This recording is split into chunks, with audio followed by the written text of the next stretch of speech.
Ram Charan guarantee నాకు చాలా ఇష్టమండి. ఆహ్, ఒక చిన్న family story and 'bench life' 2 series చేశా అని చెప్పా కదా! అందులో ఒక డైలాగ్స్ గూడా డైలాగ్స్ ఉంటాయి. ఉంటాయి. అవును. మనం చరణ్ అన్న ఫ్యాన్స్ కదరా! అని. సో, మాకు చాలా అంటే పిచ్చి ఇష్టం. రామ్ చరణ్ గారంటే పిచ్చి పిచ్చి ఇష్టం. ఆయనకి కథలు రాసుకొని ఆయన డైరెక్ట్ చేయాలి అనేంత అంటే కోరికుంది.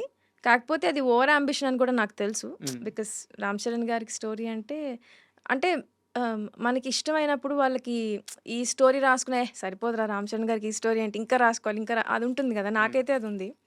బట్ ఏదైనా స్టోరీ అనుకున్నప్పుడు ఫస్ట్ మనకి నచ్చిన యాక్టర్‌ని ఫస్ట్ ఊహించేసుకుంటాం అందులో. మేము 'రామ్ చరణ్' గారిని అలా ఊహించేసుకొని చాలా కథలు అనేసుకుంటూ ఉంటాం. Hmm. But then every now and then కాదు ఆయన ఒక్కొక్క సినిమా వస్తుంటే 'ఆర్ఆర్ఆర్' వచ్చింది. తర్వాత ఇప్పుడు 'పెద్ది' వస్తుంది.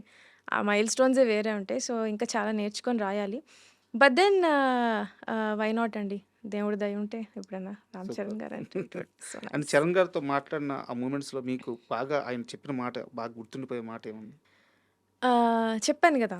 మేము చాలా అంటే 'రామ్ చరణ్' గారి నేనొకసారి ఆల్రెడీ కలిసా 'రామ్ చరణ్' హ్మ్. గారిని. మీకు చెప్పానో లేదో ఇంతకుముందు. ఒక ఈవెంట్‌లో కలిసాం. కలిస్తే ఎళ్ళిపోతున్నాం. ఆయన 'ఇట్లు అర్జున' అని ఒక సినిమా చేసాం. అది చూసారాయన. చిన్న హ్మ్. బిట్ అది. హ్మ్. రిలీజ్ అవ్వలేదు ఇంకా. జస్ట్ ఒక చిన్న గ్లింప్స్ లాగా చూసి యాస్ ఎ టీమ్ వర్క్ చేసి నేను దానికి రైటర్‌ని. ఓకే. మహేష్ డైరెక్టర్. హ్మ్. ఆహ్, చేశారని చెప్పారు. నేను ఎళ్ళిపోతూ మనం ఏదైనా చెప్పేయాలి 'రామ్ చరణ్' గారికి. మన గురించి ఏదో చెప్పారని చెప్పి నేను మళ్ళీ వెనక్కెళ్ళి సార్ నేను ఒక వెబ్ సీరీస్ చేశాను సార్ అన్నా. 'నిహారిక' గారి ప్రొడక్షన్‌లో. చాలా లౌడ్ మ్యూజిక్ ఉండిందక్కడ. అంటే అవునా! వాట్ ఈస్ ఇట్ కాల్డ్ పేరేంటన్నారు. నేను ఫ్రీజ్ అయిపోయా. ఇప్పుడు నేను చేసిన వెబ్ సీరీస్ ఇప్పుడు 'రామ్ చరణ్' గారు ఎళ్లి చూస్తారా? చూసి నాకు చెప్పేస్తారేంటి ఎలా ఉందో? తర్వాత మళ్ళీ కాంటాక్ట్‌లోకొస్తారా? నాకేం అర్థం కాలే. ఆ 2 minutes I was imagining so much. మళ్ళీ అడిగారు. హ్మ్. Tell me what is it called అంటే 'బెంచ్ లైఫ్' అనే పేరు నాకు గుర్తు రావట్లే. మీరు తీసింది. నేను తీసింది. అప్పుడు రిలీజ్ అయ్యి ఇంకా జస్ట్ ఒక 1 మంత్ గూడా గాలే. హ్మ్. అట్లా చూస్తున్నానంతే. వెనక సంగీత్ గూడా ఉండే ఆ పార్టీలో. సంగీత్ ఉన్నాడు, మహేష్ ఉన్నాడు. అందరూ ఇట్లా చూస్తున్నాను. ఏంటి చెప్పు ఏదో ఏం చెప్పలే. అప్పుడు ఆయనకి అర్థమైంది పాపం ఎంతమంది ఫాన్స్‌ని చూసుంటారు. ఆయన నా చెయ్యి తీసుకొని it's okay. I will watch it అన్నారు. సరే, సరే అని చెప్పి వచ్చేసా నేను. హ్మ్.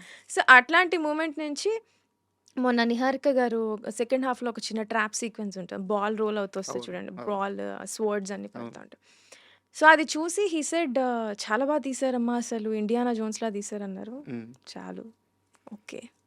చెప్పి చాలా హ్యాపీ అనిపించింది. అంటే ఆహ్, మనం 'రామ్ చరణ్' అని చెప్పి అనే ప్లేస్ నుంచి 'రామ్ చరణ్' గారు looking at my work and then saying that తీశారమ్మా మీరు అంటే I respect him as an actor. ఒక డైరెక్టర్‌గా నేను ఆ కాంప్లిమెంట్ తెచ్చుకున్నందుకు ఐ రియల్లీ ఫెల్ట్ హ్యాపీ.